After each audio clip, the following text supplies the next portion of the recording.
निकल गई हेकड़ी, ट्रंप को हेल्प हेल्प चिल्लाने लगे भाई।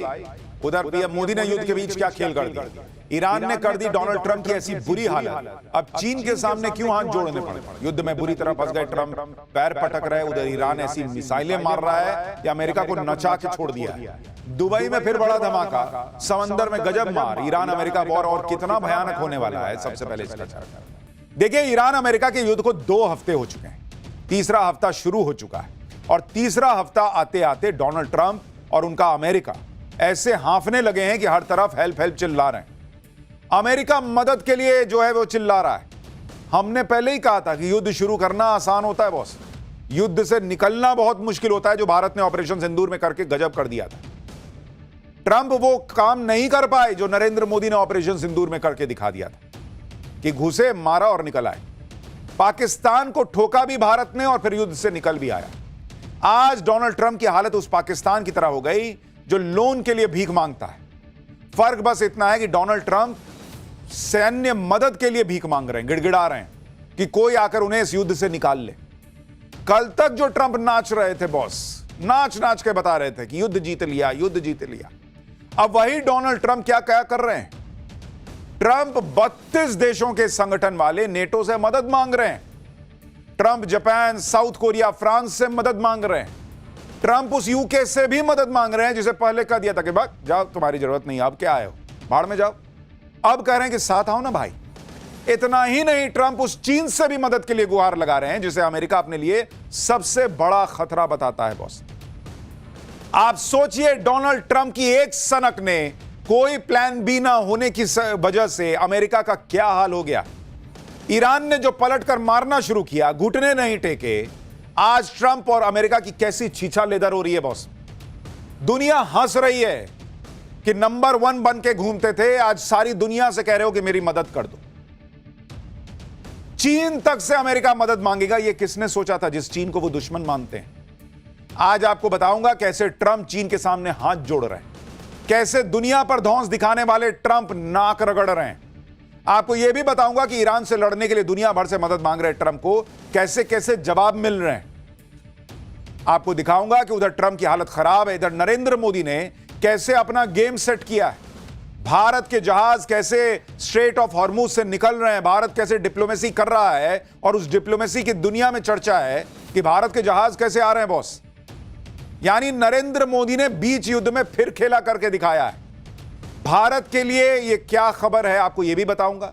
युद्ध में जो जो हो रहा है उसका ट्रेलर दिखाऊंगा। दुबई में क्यों बम फट रहे हैं, समुद्र में क्या हो रहा है, ट्रंप कैसे घुटनों पर आ गए हैं और ईरान कौन सी नई मिसाइलें दाग रहा है जिसने अमेरिका को नचाकर छोड़ दिया है, सब दिखाऊं। उससे पहले एक झलक देखिए। China's an interesting case study. They get most of their oil because you look like with farm, get a lot, about 90% through the strait.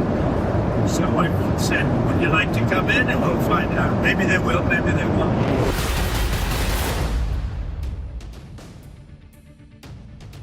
जब डोनाल्ड ट्रंप ने ईरान पर अटैक किया था तब यह सोचा नहीं था कि ईरान के पास एक ऐसा कार्ड है जिसकी कोई काट ही नहीं, और यह कार्ड है स्ट्रेट ऑफ हॉर्मुज, जिसे बंद करके ईरान ने ट्रंप का पूरा खेल बिगाड़ कर रखा हुआ है। हालांकि हमने पाठशाला में यह युद्ध शुरू होने के पहले आपको स्ट्रेट ऑफ हॉर्मुज का पूरा इंपैक्ट क्या होगा उसके बारे में बताया था, लेकिन डोनाल्ड ट्रंप और उनकी टीम उस हनक में थे, मैं अमेरिका, मुझे कौन छू देगा, जाऊंगा, मारूंगा, निकल आऊंगा। ईरान ने भूत बना के छोड़ दिया। ईरान ने दुनिया के सामने अमेरिका को नंगा करके छोड़ दिया बॉस। दुनिया देख रही है कि जिसको इतना ताकतवर समझा वो तो मदद मांग रहा है, हेल्प हेल्प चिल्ला रहा है।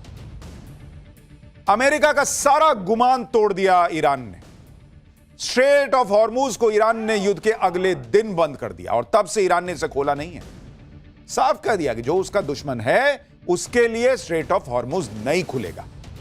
और इसी के साथ ट्रंप के साथ बड़ा कांड हो गया, क्योंकि हॉर्मुज स्ट्रेट खुला नहीं, सप्लाई रुकी हुई है, कच्चा तेल $100 के पास चला गया। दुनिया में हाहाकार मच रहा है, दुनिया बाप बाप कर रही है, और ऐसा बाप बाप कर रही है कि अमेरिका को बाप मानने से मना कर दिया है कई देशों ने। ईरान कह रहा है कि वो हॉर्मुज स्ट्रेट दुश्मनों के लिए खोलेगा ही नहीं, कच्चा तेल चाहे $200 क्यों ना चला जाए। ट्रंप पे दबाव बढ़ता जा रहा है। लोग सवाल कर रहे हैं कि खुलवाओ यार स्ट्रेट ऑफ हॉर्मुज, तुमने बंद करवाया है, तुम्हारे युद्ध की वजह से हुआ है। तुम्हारे वजह से हम फंसे हुए हैं, खुलवाओ उसको। लेकिन हॉर्मुज स्ट्रेट खुलवाना अमेरिका के अकेले के बूते की बात ही नहीं लग रही। वो ईरान को नहीं झुका पा रहा, कैसे स्ट्रेट ऑफ हॉर्मुज खुलवा देगा? इसलिए ट्रंप ने कहना शुरू कर दिया कि वैसे तो हमने ईरान की मिलिट्री कैपेसिटी तबाह कर दी, लेकिन उनके लिए समंदर में ड्रोन भेजना और माइंस बिछाना आसान है। क्यों भाई? तुम तो कहे थे मैंने उनका पूरा ड्रोन फोड़ दिया, उनका सब कुछ तहस नहस कर दिया। अब ये ड्रोन कहां से आ रहे हैं? कागज का प्लेन बना के उड़ा रहे हैं क्या? कागज का ड्रोन बना के? इतना झूठा ये आदमी है ना, इसलिए इस पर भरोसा नहीं कर रही दुनिया। आगे ट्रंप ने कहा कि उन्हें उम्मीद है कि चीन, France, Japan, south Korea, UK और बाकी देश जो स्ट्रेट ऑफ हॉर्मुज के बंद होने से प्रभावित हैं, वो अपना वॉरशिप समंदर में उतार देंगे ताकि स्ट्रेट ऑफ हॉर्मुज के रास्ते को खुलवाया जा सके। ट्रंप कह रहे हैं कि उनका प्रशासन 7 देशों की मदद के लिए बातचीत कर रहा है। भाई साहब, आप सोचिए, डोनाल्ड ट्रंप मदद के लिए बातचीत कर रहे हैं, जिनका 1.5 हफ्ते पहले नवाबी का आलम यह था कि जब ब्रिटेन ने शुरू में नहीं भेजी मदद और कहा बाद में कि मैं मदद दूंगा, तो बोले तुम कौन हो यार जो अब आए हो? मैंने खत्म कर दिया ईरान को, अब नहीं चाहिए, जाओ भागो यहां से। आज वही डोनाल्ड ट्रंप अपनी हनक को बुलाकर अपनी सनक के चक्कर में ऐसा फंस गए कि 7 देशों से मदद मांग रहे हैं। सुनिए ट्रंप चीन और बाकी देशों से कैसे मदद मांग रहे हैं। कह रहे हैं कि यह बहुत अच्छा होगा अगर बाकी देश साथ आ जाएं, क्योंकि ईगो तो अंदर है ही, खुल के बोलने में थोड़ी लाज लगती है, लेकिन कह रहे हैं कि सब साथ आ जाए तो अच्छा होगा। देखिए भाई साहब का कैसे पूरा गुरूर जो है ना वो मिट्टी में मिल गया। We're talking to other countries about working with us for the policing of the strait. We're always there for NATO. We're helping them with Ukraine. And many, it's got an ocean in between us. It'd be interesting to see what country wouldn't help us with a very small endeavor, which is just keeping the strait open. And by comparison, it's small because Iran has very little firepower left. China's an interesting case study. They get most of their oil, as you know, by farm, about 90% through the strait. So I said, would you like to come in and we'll find out. Maybe they will, maybe they won't. Other countries should help us. आप सोचिए Donald Trump और America की हालत कितनी खराब होगी कि उन्हें अपने दुश्मन चाइना से भी मदद मांगनी पड़ रही कि भाई तुम आओगे साथ में। युद्ध करने से पहले तो ट्रंप ने किसी ने इससे नहीं पूछा, तब तो आपने इन देशों से नहीं पूछा कि भाई मैं जा रहा हूं। अब जब वहां फंस गए तो कह रहे हैं कि भाई तू मदद कर दे, तू मदद कर दे, तू मदद कर दे। इसे आकर खत्म करो, ये कह रहे हैं इस युद्ध को। एक तरफ तो ट्रंप कह रहे हैं कि ईरान खत्म हो चुका है, सरेंडर करने वाला है, दूसरी तरफ दूसरे देशों से मदद भी मांग रहे हैं। लेकिन कोई भी देश ट्रंप की युद्ध वाली सनक में कूदना नहीं चाहता। यहां तक कि जो अमेरिका के पुराने सहयोगी हैं वो भी इसमें नहीं पड़ना चाहते। भाई ट्रंप ने स्ट्रेट ऑफ हॉर्मुज खुलवाने के लिए जो कहा उसे यूके ने तो साफ साफ ठुकरा दिया कि भाई हम नहीं कूदेंगे इसमें। ब्रिटेन के पीएम कीर स्टारमर ने कहा कि वो अपने वॉरशिप स्ट्रेट ऑफ हॉर्मुज में नहीं भेजेंगे। कमाल की बात यह कि एक हफ्ते पहले ही ट्रंप यूके का मजाक उड़ा रहे थे। एक हफ्ते पहले ट्रंप ईरान पर जीत के ऐलान के साथ कह रहे थे कि उन्हें यूके की मदद की कोई जरूरत नहीं। आप सोचिए, यूके वो देश है जो अमेरिका का अहम साझेदार है, जो अमेरिका की कई लड़ाइयों में उसका साथ दे चुका है, कूद चुका है साथ। इराक युद्ध में भी ब्रिटेन ने अमेरिका का साथ दिया था। लेकिन अब ट्रंप पर किसी को भरोसा नहीं। ट्रंप उसी तरह उतावले हो रहे थे जैसे हेरा फेरी फिल्म में, आपको याद है, परेश रावल। पैसा आया नहीं था लेकिन सबको बुला लिया था, तू भी लेके जाना, तू भी कर ले, तेरा कितना उधार है, लेके जाना, लेके जाना। बाद में सबको बोले कि नहीं भाई मैं दे नहीं पाऊंगा। डोनाल्ड ट्रंप का वही उतावलापन दिखा कि मैं जाऊंगा, मार के चलाऊंगा। आज की डेट में दुनिया हंस रही है। सबसे बड़ी बात यह है कि दूसरा क्यों कूदे ट्रंप के युद्ध में। भाई दुनिया कह रही कि युद्ध लड़ने गए थे, हमसे पूछ के गए थे, तब तो धमक दिखाने के लिए युद्ध में कूद पड़े कि मैं अमेरिका हूं। युद्ध करवाकर दुनिया की 20% ऑयल सप्लाई रुकवा दी। दुनिया ऑलरेडी आपकी सनक के चक्कर में जो है वो झेल रही है। अब कह रहे हैं ट्रंप सबको कि तुम भी अपनी अपनी नेवी लेके आ जाओ। लेकिन कोई भी ट्रंप की बात नहीं मान रहा। ट्रंप की बात की कोई हैसियत नहीं रह गई बॉस आज की डेट में। सिर्फ ब्रिटेन नहीं है, बाकी देशों ने भी ट्रंप को आईना दिखा दिया। ऑस्ट्रेलिया ने कह दिया कि वो अपने शिप नहीं भेजेगा। जापान ने भी शिप भेजने से मना कर दिया है। जर्मनी ने भी मिलिट्री इन्वॉल्वमेंट से इनकार कर दिया है। जर्मनी ने कहा कि ईरान की वॉर से नेटो का कोई लेना देना नहीं है। ग्रीस ने भी कह दिया कि वो किसी मिलिट्री ऑपरेशन में शामिल नहीं होगा। साउथ कोरिया ने कहा कि ट्रंप की रिक्वेस्ट को रिव्यू करेंगे। यूरोपियन यूनियन की तरफ से कहा गया है कि इस पर विचार कर रहे हैं। मतलब कोई भी डोनाल्ड ट्रंप का साथ देने को तैयार नहीं है, अमेरिका का साथ देने को आज की डेट में तैयार नहीं। और करो भिखारी पाकिस्तान से दोस्ती और चटवाओ अपने तलवे मुनीर से। जैसे उसको कोई इज्जत नहीं देता, वही हालत आज की डेट में डोनाल्ड ट्रंप की हो गई, कोई इज्जत देने को तैयार नहीं है।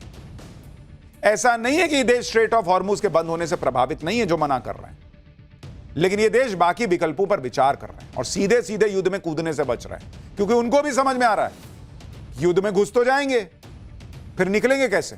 और उनके यहां भी तो पब्लिक पूछेगी कि तुम क्यों जा रहे हो, ये तो बताओ। ट्रंप ये दावा कर रहे हैं कि वो कई देशों से बात कर रहे हैं, अच्छा रिस्पॉन्स मिला है और इसी हफ्ते कुछ देशों से मिलकर एक गठबंधन का ऐलान कर सकते हैं जो स्ट्रेट ऑफ हॉर्मुज में उतरकर जहाजों को सुरक्षित निकाले। एक तरफ ट्रंप प्रशासन माहौल बना रहा है कि जल्दी ही बाकी देश साथ आ जाएंगे। अब देखिए क्या होता, हो सकता है आ जाए, लेकिन अभी तो कोई नहीं आने को तैयार हो रहा है। दूसरी तरफ ट्रंप धमका भी रहे। ट्रंप कह रहे हैं कि नेटो को स्ट्रेट ऑफ हॉर्मुज खोलने में उनकी मदद करनी होगी। अगर अमेरिका के सहयोगी देश हॉर्मुज स्ट्रेट खोलने में मदद नहीं करते हैं तो नेटो का भविष्य बहुत बुरा हो सकता है। यानी ट्रंप को समझ ही भी नहीं आ रहा क्या करूं, धमका के देख रहे हैं, प्यार से बोल के देख रहे हैं, सब कुछ करके देख ले रहे हैं। अब ये धमकी कितना काम करेगी, अमेरिका के सहयोगी देश अपना रुख बदलेंगे, ये तो अगले कुछ दिनों में पता चल जाएगा। लेकिन आज की डेट में अमेरिका की घनघोर बेइज्जती हो रही है। स्ट्रेट ऑफ हॉर्मुज को खुलवाने के लिए ट्रंप इस कदर बेचैन है कि वो चीन से भी मदद मांगने में जुट गए। जब अमेरिका के सहयोगी देश ही साथ नहीं दे रहे तो चीन क्यों मदद करेगा। चीन तो मजे ले रहा है कि तुम मुझे घेरने निकले थे कि ईरान को फोड़ देंगे तो चीन को नुकसान होगा, स्ट्रेट ऑफ हॉर्मुज बंद हो गया तो चीन को तेल नहीं जाएगा। चीन को ऑलरेडी तेल जा रहा है, रशिया से वो अलग तेल ले रहा है, तेल निकल गया अमेरिका का। तो जिस चीन को तुम घेरने चले थे वो तुम्हारे साथ क्यों आएगा। चीन को तो अमेरिका अपना सबसे बड़ा खतरा बताता है, सबसे बड़ा कॉम्पिटिटर बताता है। चीन क्यों अमेरिका की मदद करेगा। भाई ट्रंप की रिक्वेस्ट पर चीन ने कहा कि पहले यह मिलिट्री ऑपरेशन बंद कर। हॉर्मुज स्ट्रेट में मिलिट्री उतारने के सवाल को चीन ने टाल दिया। उधर ट्रंप इशारों में चीन को भी धमका रहे हैं कि अगर मदद नहीं की तो इसी महीने के अंत में होने वाले अपने चीन दौरे को टाल देंगे। लेकिन सवाल तो यह है कि वॉर तो ट्रंप ने शुरू की, उसमें चीन क्यों कूदेगा भाई। अमेरिका का जितना नुकसान होगा उतना चीन का फायदा है। और ईरान के खिलाफ चीन एक्शन क्यों लेगा भाई, जबकि ऐसी खबरें हैं कि ईरान चीन के शिप को हॉर्मुज स्ट्रेट से गुजरने दे रहा है, तो फिर चीन क्यों कूदेगा इसमें। बेवकूफ है वो। ट्रंप की यही हालत देखकर ईरान ट्रंप का मजाक उड़ा रहा है। ईरान कह रहा है कि जो ट्रंप बुली कर रहे थे वो बेगिंग पर आ गए, भीख मांगने पर आ गए। ईरान ने हॉर्मुज स्ट्रेट को लेकर ट्रंप की परेशानी को और बढ़ा दिया। ईरान के विदेश मंत्री अब्बास अरागची ने कहा कि स्ट्रेट ऑफ हॉर्मुज खुला है, यह सिर्फ उन्हीं टैंकर्स और शिप के लिए बंद है जो हमारे दुश्मनों से जुड़े हुए हैं, वो देश जो हम पर हमला कर रहे हैं और उनके सहयोगी देश। बाकी देशों के लिए तो रास्ता खुला हुआ है। हॉर्मुज स्ट्रेट में फंसे जहाजों को लेकर ट्रंप परेशान, यूरोपीय देश के भी जहाज फंसे हुए हैं। लेकिन आप पीएम मोदी की डिप्लोमेसी देखिए बॉस। भयंकर युद्ध के बीच भारत ने अपने 2 जहाजों को स्ट्रेट ऑफ हॉर्मुज से पार करवा दिया। दोनों जहाज एलपीजी लेकर आ रहे हैं। इसमें शिवालिक नाम का एक जहाज गुजरात के मुद्रा पोर्ट पर आ भी चुका है। एक नंदा देवी जहाज भी है जिसके कल सुबह तक आने की उम्मीद है। दोनों एलपीजी जहाज हैं जो भारत आ रहे हैं। तो जो लोग ये सवाल खड़े कर रहे थे कि भारत किधर है, नहीं है, ईरान के लिए नहीं बोला, उसको बोला, इसको बोला, आज की डेट में ईरान के स्ट्रेट ऑफ हॉर्मुज से होते हुए 2 जहाज आ गए एलपीजी लेकर। तो पर्दे के पीछे बहुत खेल होता है बॉस। हर चीज सामने सामने हो जरूरी नहीं। और हमने आपको पाठशाला में बताया था कि मिडिल ईस्ट में करीब 1 करोड़ भारतीय रहते हैं। नरेंद्र मोदी उनके हित नहीं छोड़ सकते।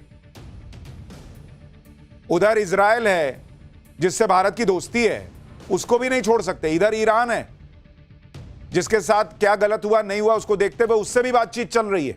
और उसका नतीजा है कि भाई हमारे जहाज आ रहे हैं। जब दुनिया के बड़े बड़े देशों के जहाज स्ट्रेट ऑफ हॉर्मुज में फंसे हैं, भारत अपने लोगों को, अपने जहाजों को, सबको सुरक्षित वापस ला रहा है। आप देखिए कि भारत का एक और जहाज जग लाडकी भी स्ट्रेट ऑफ हॉर्मुज से सुरक्षित गुजर गया है। यह जहाज 80,000 टन से ज्यादा क्रूड ऑयल लेकर यूएई से आ रहा है। हालांकि अभी भी स्ट्रेट ऑफ हॉर्मुज में भारत के 22 जहाज फंसे हुए हैं और उनको सुरक्षित निकालने के लिए तमाम प्रयास चल रहे हैं। इसके अलावा भारत 28 फरवरी से अभी तक युद्ध वाले जोन में 2,20,000 लोगों को भी सुरक्षित निकाल चुका है। अभी कुछ दिन पहले की बात है जब ईरान को लेकर विपक्ष माहौल बना रहा था कि भारत ने तो ईरान से संबंध बिगाड़ लिए। भारत के जहाज ईरान रोक रहा है और चीन के जहाज जाने दे रहा है। लेकिन नरेंद्र मोदी की डिप्लोमेसी की नाकामी जिसे बताया जा रहा था, वो पर्दे के पीछे ऐसी पलटी कि अब ये तस्वीर आ गई। आप देखिए कैसे धीरे धीरे चीजें भारत के पक्ष में आ रही, और ये सब अपने आप नहीं हो रहा। पीएम मोदी ने डिप्लोमेसी का जो मोर्चा संभाला, उसका रिजल्ट है बॉस ये।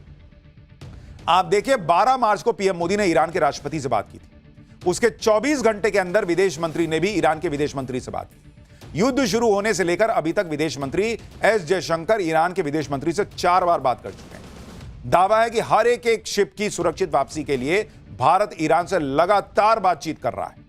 भारत के विदेश मंत्री कह रहे हैं कि हमारी बातचीत के अच्छे नतीजे मिल रहे हैं, हम इस बातचीत को जारी रखेंगे। उधर ईरान के विदेश मंत्री ने भी कहा है कि भारत से किसी डील के तहत यह सब नहीं हो रहा, बल्कि भारत और ईरान के पुराने संबंधों के आधार पर यह सब हो रहा है। तो आप नरेंद्र मोदी से नफरत कर सकते हैं, किसी को नहीं पसंद आ सकते हैं, विपक्ष की पॉलिटिक्स हो सकती है, लेकिन यह मोदी की बात नहीं है बॉस। ये एलपीजी नरेंद्र मोदी के घर में नहीं जाएगा जो आ रहा है, यह क्रूड ऑयल जो आ रहा है, यह मोदी के घर में नहीं जाएगा। यह आपके हमारे काम आने वाला है, और इसलिए यह भारत की जीत है कि अगर वहां से हमारे जहाज आ रहे हैं। लेकिन ये जहाज आ रहे हैं, वो कितनी राहत देंगे वो अभी आगे बताऊंगा। एक तरफ तो डिप्लोमेसी से भारत वो अचीव कर रहा है जो दूसरे देश अचीव नहीं कर पा रहे, दूसरी तरफ डोनाल्ड ट्रंप हैं जिनके मुंह से डिप्लोमेसी की बातें नहीं बल्कि सब कुछ तहस नहस कर देने की बातें अब भी निकल रही। जिस वक्त लग रहा था कि ट्रंप ईरान युद्ध को अब खत्म करना चाहते हैं, उसी वक्त ट्रंप ने ईरान के खार्ग आइलैंड पर अटैक कर दिया, सबसे बड़ा अटैक, और युद्ध को और भड़का दिया।